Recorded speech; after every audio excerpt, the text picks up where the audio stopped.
me. We'll get her. No question. All right, good evening, everyone. Welcome to the Town Board meeting. Would you please rise and join us for the Pledge of Allegiance? I pledge allegiance to the flag of the United States of America and to the republic for which it stands, one nation, under God, indivisible, with liberty and justice for all. Thank you. Please call the roll. Councilman Giacobbe? Here. A note that Councilwoman Nicholson is not here tonight. Councilwoman Marcotte? Here.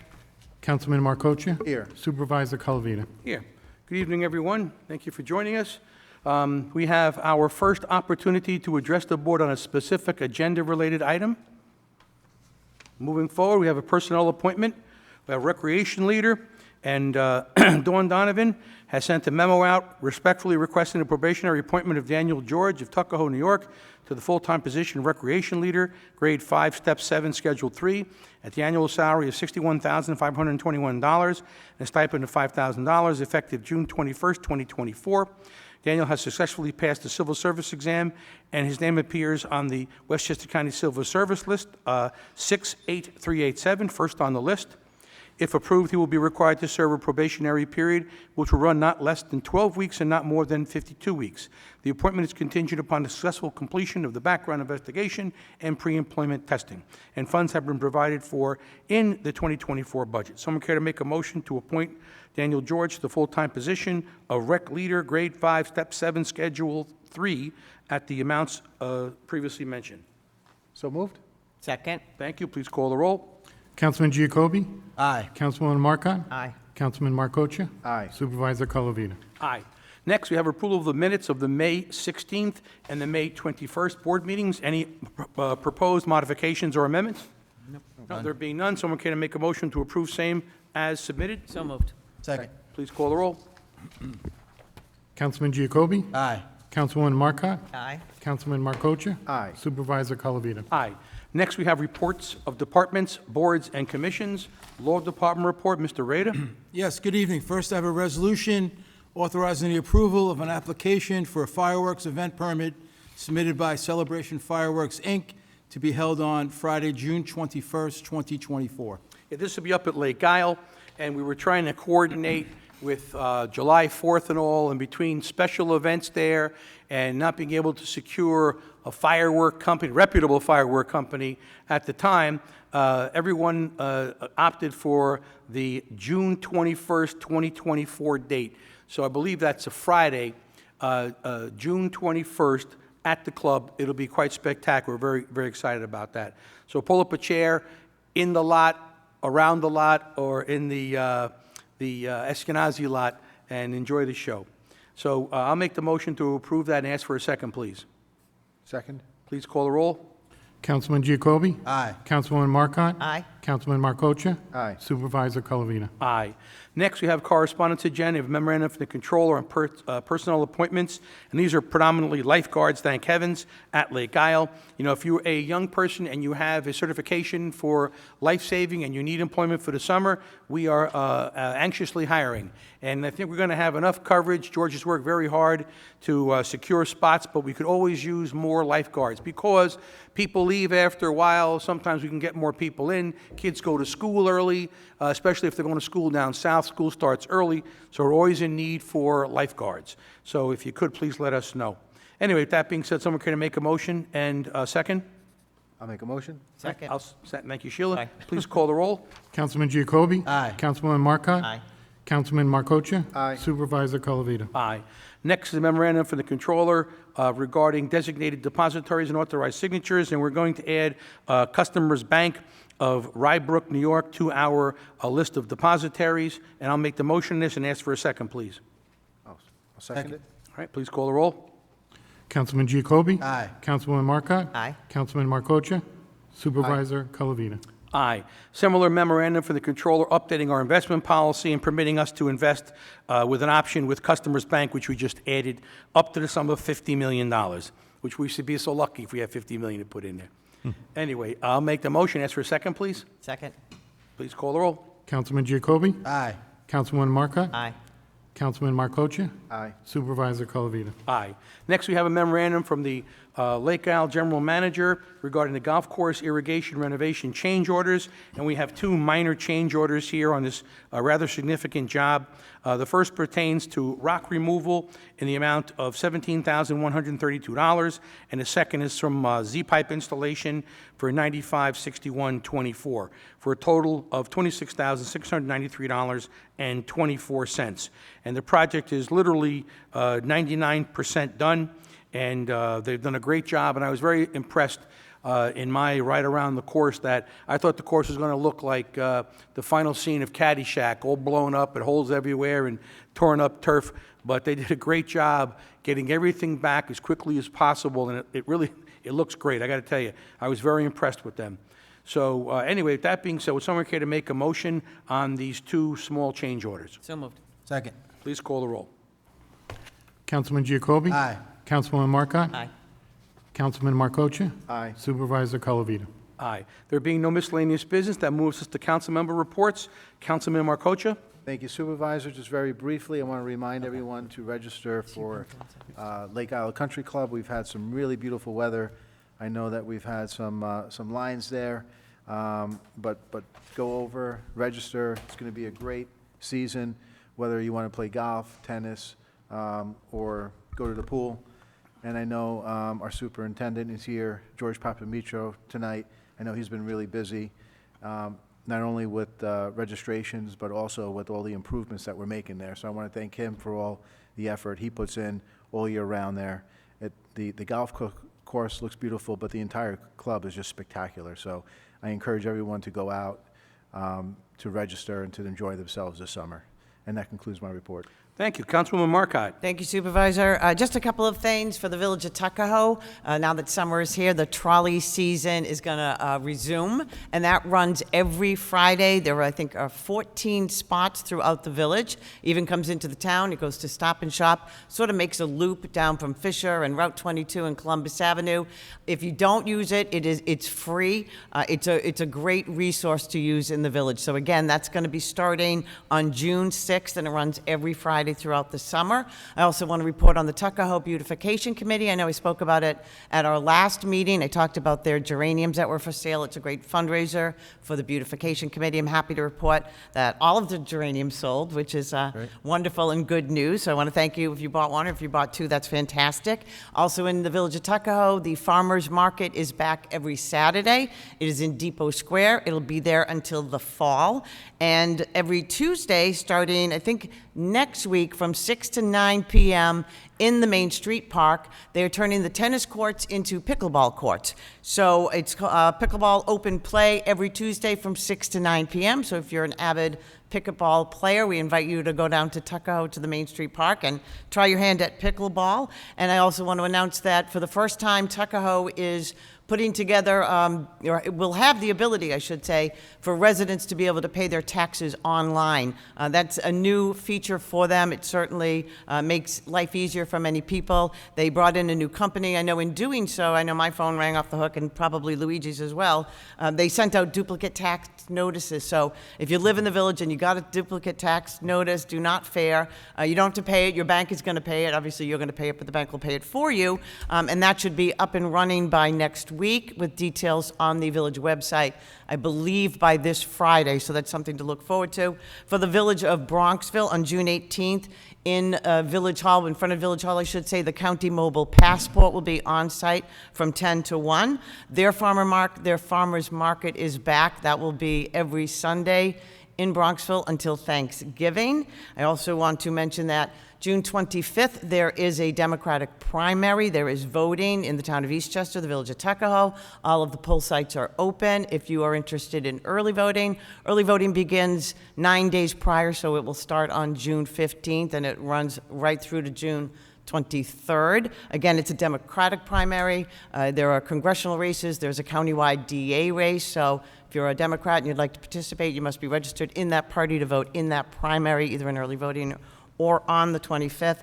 And then lastly, I just wanted to mention that this coming Sunday, June 9th, the Eastchester Historical Society is going to be having their annual meeting. We'll be holding it at the library. It's been recently renovated. I know we spoke a little about it at the last meeting. We do invite anyone who has paid their membership, if you are a fully paid Historical Society member, to come participate in the annual meeting. Our guest speaker this year is going to be Donato Vaccaro, who will be speaking about his family's legacy, his mother, the matriarch of the family, of course, and the things that they have done and contributed to this town, if you will, for many, many years. So we welcome that, look forward to it. And that concludes my report, Supervisor. Thank you. Thank you. Councilman Jacoby. Thank you, Supervisor. I'd just like to announce our summer concert series is back this year. There will be 9 concerts, 2 of them on July 3rd, and August 14th will be at Garth Road. And there's a special new location this year. August 7th will be down at Chester Heights. You can get the full schedule on our website, eastchester.org. It's also on our town's Facebook page. And secondly, I'd like to wish Coach Waters and our Eastchester varsity baseball team best of luck.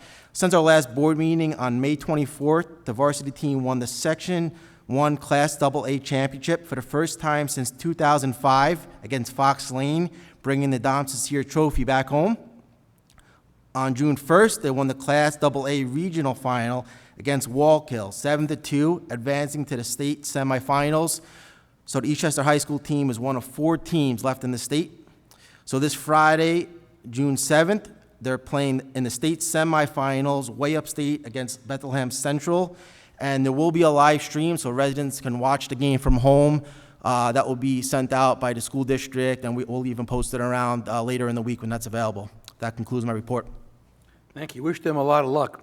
I know the Tuckahoe High School team has also, I think, won their division sectional as well. And I was there earlier today, went to the Tuckahoe High School varsity athletic dinner, and they also recognized several people into their Hall of Fame, or admitted into their Hall of Fame, one being Coach John DiArco, a good friend of mine, John DiArco Sr., I should say. And the place was packed, and the kids had a great time, and it was really nice that they were celebrating their varsity programs, plural, all the varsity programs. Also, at 6 o'clock on Friday the 14th, that's Flag Day, and our Eastchester veterans are retiring the flags that they have been collecting, that we have collected here at Town Hall, properly, which is by flame. Of course, you know, we do it in a very appropriate manner, and it's a great kind of a celebration, a send-off for these old flags, and it's, you know, it's an interesting type of event, and we ask anyone if you're interested in going. It'll be at the American Legion Post on Bell Road, at Bell and Ackerman, I should say. Actually, that little corner is Dave DeRuba Way, former Eastchester police detective. But please join us if you'd like. It's a nice ceremony, and our veterans do a good job to make that happen each year on Flag Day. Also, I wanted to mention that the work has commenced at Leawood Park. If you've driven by there, you've seen that there has been a lot of work going on there. Pretty much at this juncture, it's extrication, removal, demolition and all, but they're anticipating a very quick schedule, so we hope they get ahead of schedule. But try to avoid the air if you can. If you're in the area, just proceed slowly, because trucks are coming in and out. You know, stuff is being hauled in there and out of there, so always be cautious there. And also, today, I met with Mr. Rocco Latella, our Superintendent of Highways, with the Eastchester School District, with the Superintendent, Mr. Valenti, or Dr. Valenti, together with some of the board members and some of the personnel, facilities personnel and architects for the school district, with regard to a stormwater issue that the neighbors are experiencing on Stewart and on Water Street, and to a small extent, Interlaken. So we're coming up with a game plan. We're brainstorming and basically giving some directives to the engineers to come up with a plan that would hopefully abate this problem that the neighbors have been experiencing there. And it was just a good example of two governments working together to solve a problem, and both contributing to make sure that, you know, our neighbors are satisfied and everything is done appropriately. So with that being said, that concludes my report, and that brings us to the second opportunity to address the board. Peter, yes. Please come to the mic. Just give us your name and address for people at home. Thank you. We know who you are, but...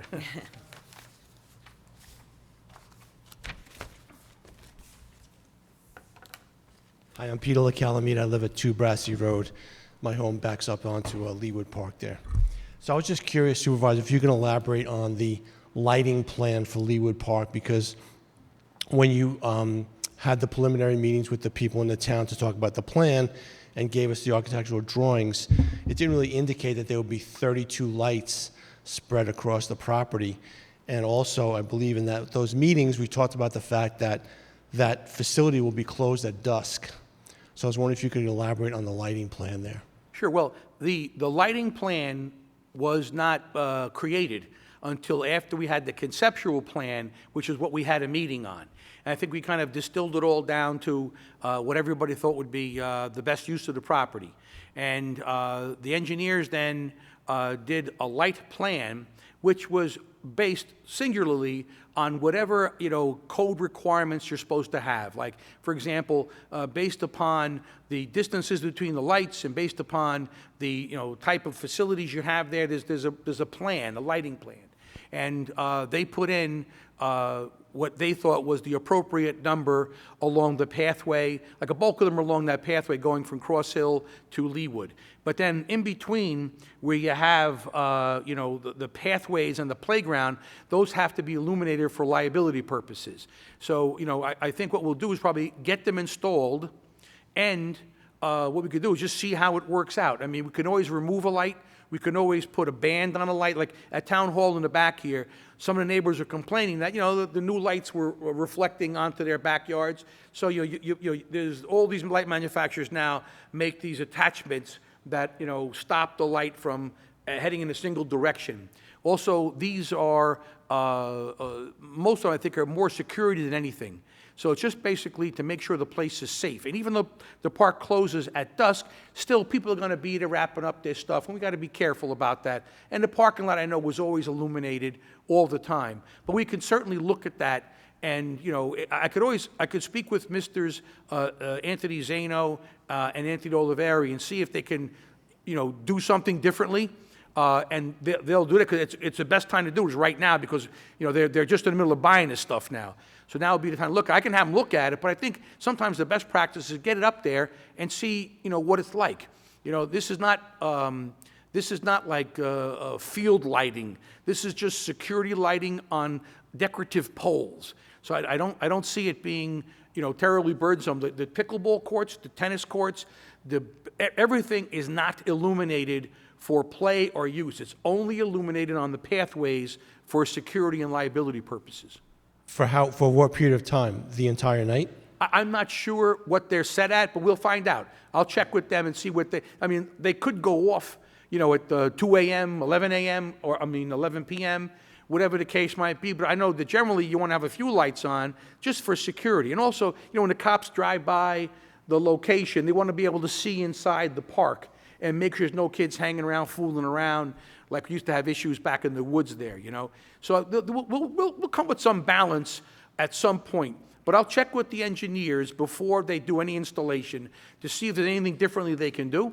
Generally, what they'll say is, well, we can put, greater lumens in fewer locations, but maybe that's not what you want there. Or maybe the section that goes toward Brassey or toward Cross Hill, maybe that area they can do some lower level lighting, something a little bit different, not just the 8-foot pole with the lantern on the top. Maybe there's some other alternative. But, if you could, maybe you could just give me a follow-up call. The plan is online, but I don't think the light plan is online. Yes. I think just It is. Oh, I wasn't sure. There's Okay. little black circles black where the circles on lights the are whole going to go. thing, That's yeah. how I know there were 32 lights. Yeah, because it's tough to look at it when you're going to keep opening up on your phone or your computer or your tablet. But we have the large cut sheets.